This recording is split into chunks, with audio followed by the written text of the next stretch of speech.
بسم اللہ الرحمن الرحیم۔ شروع اللہ کے نام سے کہ جو بڑا ہی مہربان اور نہایت رحم کرنے والا ہے۔ محترم سامعین، آج کا جو موضوع ہے کہ ہر حال میں خیر ہی خیر مومن کا حصہ ہے۔ یقیناً پریشانی، مصیبت، تکلیف یہ ہر کسی کی زندگی میں آتی ہے۔ کوئی بھی شخص اس زمین پر ایسا نہیں ہے کہ جو یہ دعویٰ کر سکے کہ میں یقینی طور پر ان پریشانیوں اور مصیبتوں سے محفوظ ہوں، کیونکہ گردش ایام کا وار سبھی پر ہوتا ہے۔ آج اگر آپ کا کاروبار ٹھپ ہوا ہے تو کل کسی اور کا نمبر ہے۔ آج اگر آپ پر کوئی مصیبت آئی ہے، آج اگر آپ کو کوئی زخم ملا ہے تو آپ کیوں یہ بھول رہے ہیں کہ کل یہ زخم کسی اور کو مل چکا ہے اور آنے والا کل نہ جانے کس کے لیے کیا کچھ لانے والا ہے۔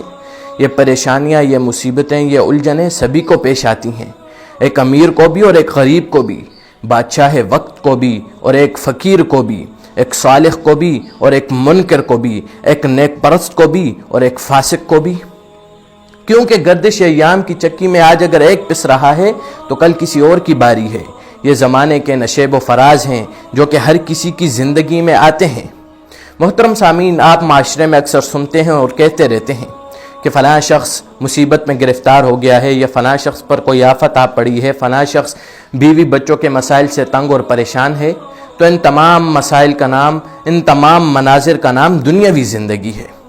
آج اور قدرتی بات ہے کہ ان آفات اور آلام سے سبھی لوگ متاثر ہوتے ہیں، خدا پرست بھی، نیک لوگ بھی، اور وہ لوگ کہ جو خدا کے منکر اور باغی ہیں۔ یہ آفات اور آلام سبھی پر آتے ہیں، دکھ کا احساس سبھی کو ہوتا ہے، درد کی ٹھیسیں سبھی کے سینے میں اٹھتی ہیں اور تکلیف میں سبھی کے دل سے نکلتی ہے۔ مثال کے طور پر جب آپ پر کوئی مصیبت آتی ہے، آپ پریشان ہو جاتے ہیں، آپ کا چہرہ مغموم ہو جاتا ہے، دل غمزدہ ہو جاتا ہے، اور آپ کے وہ دن، وہ شب و روز جو کہ رونق اور خوشحالی میں گزر رہے تھے وہ بے رونق سے ہو جاتے ہیں، تو یہ ایک فطرت کی بات ہے۔ اس پر کوئی بھی آپ کو ملامت نہیں کر سکتا، اور اگر کوئی ملامت کر رہا ہے تو یقین جانے کہ وہ انسانی فطرت سے ناواقف ہے۔ یہ کس طرح ممکن ہو سکتا ہے کہ دکھ پہنچے، تکلیف پہنچے اور درد نہ ہو، زخم پہنچے اور دکھ نہ ہو، خوف ہو اور دل نہ لرزے؟ محترم سامعین، مگر سوچنے کی بات یہ ہے کہ جب ہم اس طرح کی مصیبتوں میں گرفتار ہو جائیں، جب ہم پر پریشانیوں کے پہاڑ ٹوٹ پڑیں، جب ہم آزمائشوں میں سے گزار دیے جائیں، تو ہم کس طرح ان کا مقابلہ کر سکتے ہیں، ہم کس طرح ان کو ختم کر سکتے ہیں؟ تو یہ دو باتیں پیش نظر رکھیے، ان کو یاد کر لیجئے، ان کو جذب کر لیجئے۔ یقین جانے آپ دل میں سکون کی ٹھنڈک محسوس کریں گے، آپ کو اپنا غم، اپنی پریشانیوں اور مصیبتیں ہلکی معلوم ہوں گی۔ پہلی بات تو یہ ہے کہ یہ پریشانیاں، مصیبتیں، تکالیف یہ سب وقتی اور ہنگامی چیزیں ہیں، اور ان کی مدت بہت تھوڑی سی ہوتی ہے۔ آپ خود ہی سوچئے کہ آج آپ پر کوئی مصیبت آئی ہے تو آپ نے اپنی عمر کے کتنے ہی سال عیش و عشرت اور سکون میں گزارے ہیں۔ ان سکون اور راحت اور عیش و عشرت میں گزارے سالوں کے مقابلے میں یہ چند گھنٹوں اور چند دنوں کی مصیبت کی کیا حیثیت ہے؟ یہ دکھ کے دن بھی صبح و شام کی گردش میں بیت جائیں گے، اور پھر آپ دماغ اور ذہن پر دباؤ ڈالیں گے تو آپ کو یاد آئے گا کہ ہاں، ہم بھی کبھی اس مصیبت میں گرفتار ہوئے تھے۔ اور پھر آپ کو خدا کے کلام کا وہ فقرہ بھی یاد ہونا چاہیے کہ ہر تنگی کے بعد راحت ہے، اور اللہ رب العزت نے ایک بندے کے دل میں یہ حقیقت جمانے کے لیے یہ فقرہ 2 بار دہرایا ہے کہ فَإِنَّ مَعَ الْعُسْرِ يُسْرًا إِنَّ مَعَ الْعُسْرِ يُسْرًا، کہ بے شک ہر تنگی کے بعد راحت ہے، بے شک ہر تنگی کے بعد خوشحالی ہے۔ اور یہ بھی ایک اطمینان بخش حقیقت ہے کہ اللہ رب العزت نے ہر ایک چیز کی ایک مدت اور مقدار مقرر کی ہے، اور کوئی بھی اس میں کمی بیشی نہیں کر سکتا۔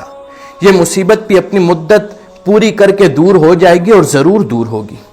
اور کتنی خوبصورت بات مرحوم جگر مراد آبادی نے اپنے شعر میں کہی ہے کہ طول غم حیات سے گھبرا نئے جگر، ایسی بھی کوئی رات ہے جس کی سحر نہ ہو۔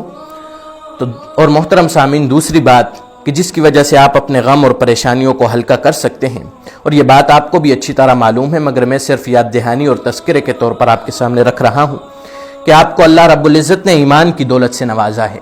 آپ مومن ہیں، اور مومن ہونے کا شعور بھی آپ کو حاصل ہے، اور آپ کو یہ یاد ہونا چاہیے، آپ کو معلوم ہونا چاہیے کہ مومن کو ایک ایسی چیز دی گئی ہے جو کہ اس کے علاوہ کسی کے حصے میں نہیں آئی، یعنی کہ مومن کے لیے ہر معاملے میں خیر ہی خیر ہے، ہر معاملے میں اس کے لیے بلائی ہے۔ مسلم شریف کے ایک حدیث ہے کہ حضرت محمد صلی اللہ علیہ وسلم نے ارشاد فرمایا کہ مومن کا معاملہ بھی عجیب و غریب ہے کہ اس کا ہر معاملہ اس کے لیے خیر ہی خیر ہے، کہ جب اسے کوئی دکھ پہنچتا ہے اور وہ اس پر صبر کرتا ہے تو اس میں بھی اس کے لیے بھلائی ہے، اور جب اسے کوئی خوشی پہنچتی ہے تو اس پر شکر بجا لاتا ہے تو اس میں بھی اس کے لیے بھلائی ہے۔ تو دیکھیے کہ ایمان کی بدولت کتنی بڑی سعادت آپ کو نصیب ہوئی، اور یہ سعادت آپ کے علاوہ کسی اور کو نہیں نصیب ہوئی، صرف آپ ہی کے حصے میں یہ سعادت آئی ہے۔ تو محترم سامعین، جب کبھی بھی خدا کی حکمت اور مصلحت کے تحت آپ مصیبتوں میں گرفتار ہو جائیں، آپ پر پریشانیوں، مصائب و آلام کے پہاڑ ٹوٹ پڑیں، آپ پر آزمائشیں آ جائیں، تو صبر سے کام لیجئے، عزم و استقلال کا اور وقار کا ثبوت دیجئے، اور یہ یقین رکھیے کہ مومن کے لیے ہر معاملے میں خیر ہی خیر ہے، کیونکہ یہ یقین آپ کے پائے استقلال کو مزید قوت پہنچاتا رہے گا۔ اللہ تعالی ہم سب کا حامی و ناصر ہو۔ السلام علیکم ورحمۃ اللہ وبرکاتہ۔